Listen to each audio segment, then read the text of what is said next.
My name is Betsy Douglas McDonald, which probably nobody knows. I teach art at Cumberland High School. I used to teach chemistry here. I taught chemistry here for about 13 years. I always wanted to teach art. Finally, when the art teacher was here left, I was able to, through a union, because you can bid on a job, I was able to get the job. I live in fear that they might change it at any point though, because they could. So don't show this to too many people. I've always done art and just always had to draw. I have a drawing that I did probably when I was 5 or 6 of my St. Bernard. So things haven't changed much. I'm still kind of doing the same kind of art, hopefully improved a little bit. For many years I would have at least one solo art show, and I used to be able to sell a lot of work. I would have a show with 24 paintings, maybe sell 10, 14 on the opening night. I had a following. People would get there early. I then, when I went back to school and got my master's in painting, started to paint things that I really wanted to paint, particularly animals and also dead animals. And needless to say, those don't fly off the walls. Done a lot of commercial work too, 3 children's books, some work for the United Nations, the town of Westport, the state of Rhode Island. My hobby is horses. I just love to be with my horses. That's my passion in life, along with art, but horses might even win. My childhood was way too easy. My mother and father got along. I had an intact family. They never said harsh words to each other. They were very much in love. That's a very nice way to grow up.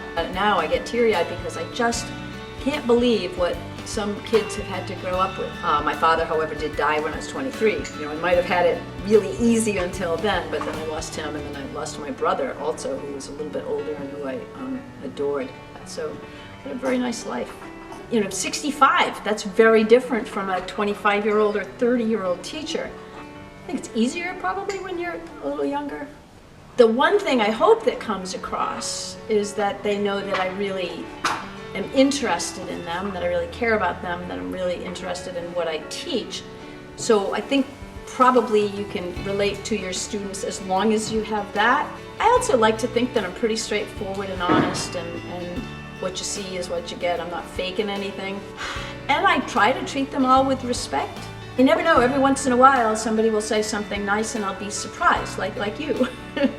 Or years from now I'll get an email. And I had a student who apparently had moved to San Francisco, and he sent me an email and said, "You were the only teacher who respected me in high school." Floored me, but it was the 70s.